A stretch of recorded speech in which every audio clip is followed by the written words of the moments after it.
Hey everybody, this is Jesse Linares with the Samvia ArTeam. I'm holding in my hand one of the most used and misunderstood tools in our arsenal behind the chair, the so-called blending shear, texturizing shear, thinning shear. It has so many different names, some of them good, some of them not so good.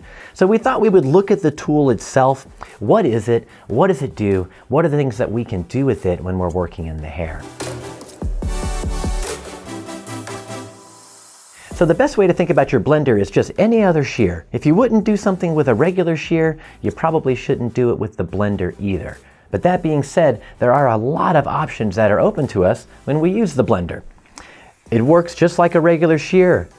It just doesn't take out as much hair at once. Depending on the blender, those will be different percentages. But things that we can do with a blending shear that allow us to get inside and cheat a little bit during a haircut. Take a look at the fringe on this mannequin right here. Very heavy as it comes to the opposite side. In fact, the longest piece is coming from the parting, lives all the way over here. And it just wants to fall in her face no matter what we do. So how could we alleviate that with our blending shear? The blending shear gives us the ability to get within a subsection and create a new shape that lives inside. So for instance, in this too heavy fringe, if we were to bring it to a place where we could cut it, we see that the line goes shorter to longer this way in the perimeter, but we might be able to get inside and create something new on the inside of that.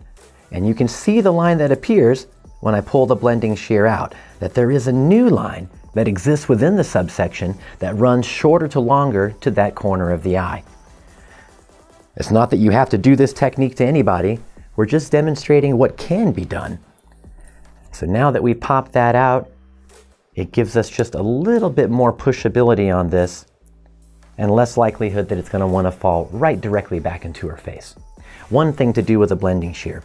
Another, think of it as just a regular shear. We can point cut with it. We can cut dead lines. If you position your teeth to where they're on top of the scissor like this, then it becomes a very effective hair cutting tool. We can create solid lines that are texturized right where they live.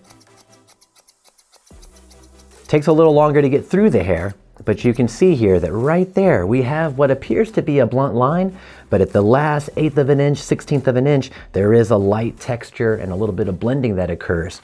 This is especially beneficial in low elevation haircuts like bobs, where things can tend to get a little bit heavy back there. Think about taking your line off with the blending shear, and then it'll give you a line that sits a little bit more sweetly into the other sections. Another one of our favorite things to do with the blending shear is scissor over comb.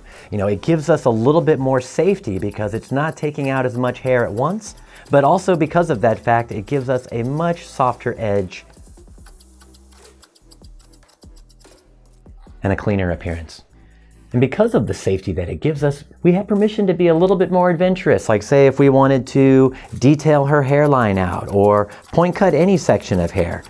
The best way to treat our blending scissors is to think of them as just a regular scissor. It does all of the same stuff that a normal shear does, it just doesn't bite as hard at first.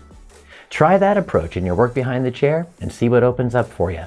Thanks again for joining us. This is Jesse Linares with the Samvia ArTeam.